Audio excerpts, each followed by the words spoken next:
Ada satu persoalan yang kerap kali mengganggu orang, yaitu pertanyaan, saya ini sudah berdamai atau belum ya dengan masa lalu?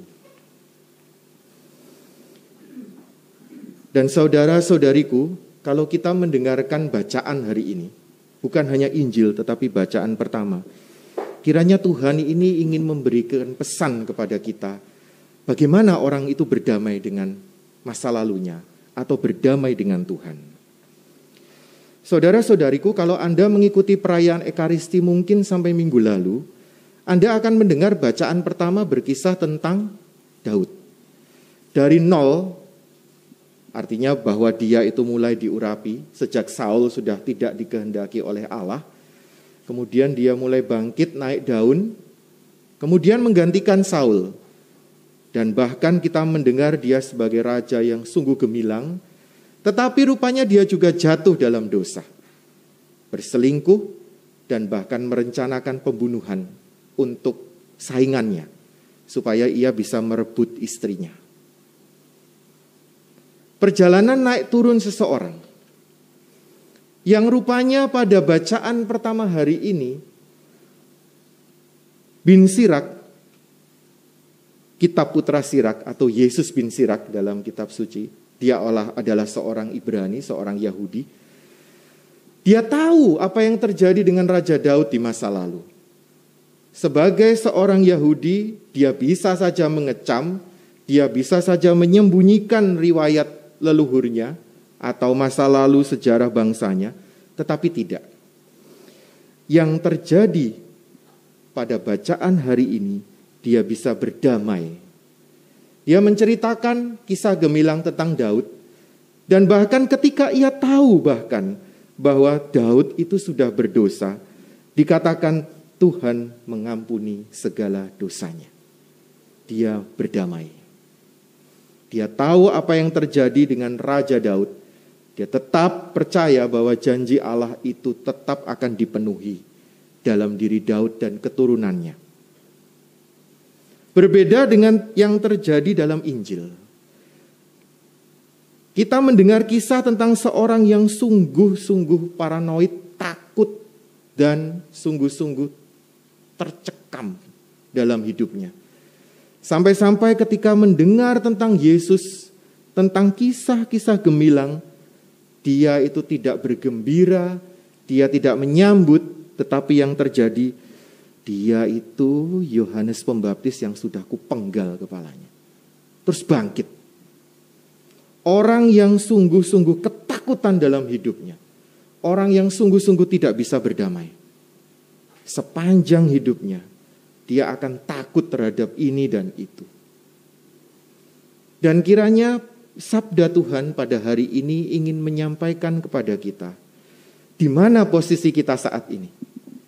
Apakah saya ini masih seperti Herodes yang saya dulu pernah melakukan ini, orang itu pernah melakukan itu kepada saya masih marah dengan dia, saya mau membenci dia, saya tidak mau mengampuni dia, atau bahkan saya tidak bisa memaafkan diri saya, Tuhan. Rasanya tuh saya tidak terampuni, Tuhan.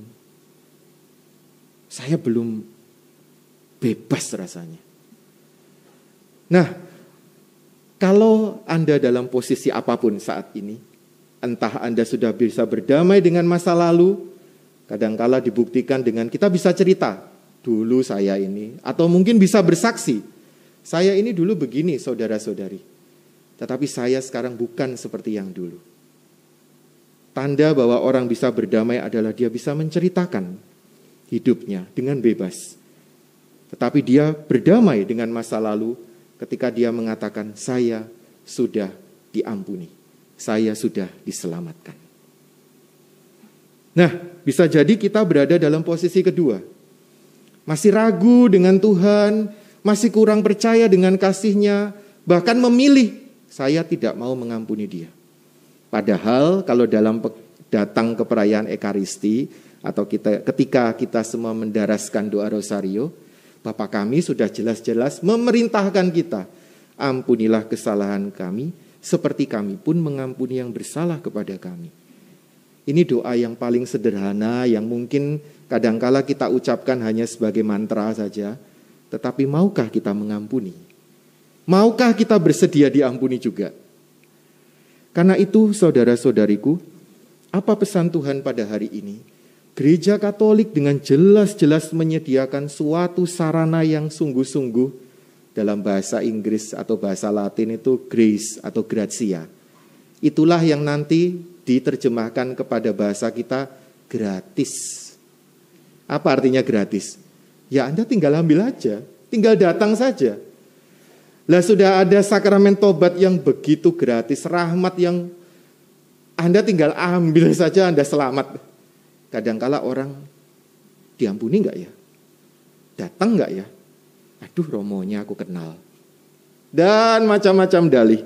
Sehingga rahmat yang begitu gratisnya, gratia itu bahkan ditunda-tunda. Dan kita malah menumpuk sampah. Saya lebih memilih numpuk sampah di rumah saya daripada dibersihkan. Aneh ya? Tapi kenyataannya kita ini seperti itu. Karena itu saudara-saudariku, rahmat yang begitu gratis tersedia.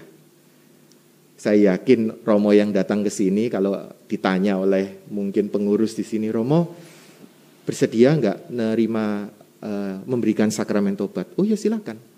Asal waktunya cukup ya. Kita tidak akan langsung, ya nanti saya akan lupakan misa, sakramen tobat saja. Atau saya akan melayani sakramen tobat sampai jam 11 malam. Itu romonya bisa semaput gitu. Tapi artinya bahwa kalau ada kesempatan ambil, Anda akan percayalah berdamai dengan segala sesuatu. Kerap kali juga ada hal yang saya sampaikan kepada peniten. Kalau kita masih mempunyai masalah untuk mengampuni dosa orang, yang saya mau pesankan adalah mulailah dengan doa. Mungkin orangnya sudah meninggal, mungkin orangnya begitu jauh, atau orangnya mungkin tidak Anda kenal. Mulailah dengan doa.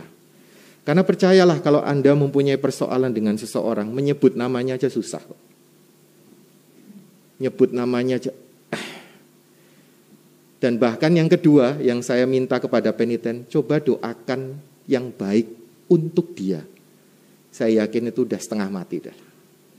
Tetapi kalau Anda tidak melakukannya, Anda tidak akan pernah disembuhkan dan diampuni. Ingatlah doa Bapa kami, ampunilah kesalahan kami, seperti kami pun mengampuni yang bersalah kepada kami. Saudara-saudariku, mari kita hening sejenak. Kita mohon agar kiranya kuasa Tuhan memampukan kita untuk datang percaya kepada kerahiman-Nya dan meminta diri untuk disembuhkan dan diampuni, serta juga dimampukan untuk mengampuni dan melepaskan kesalahan orang lain.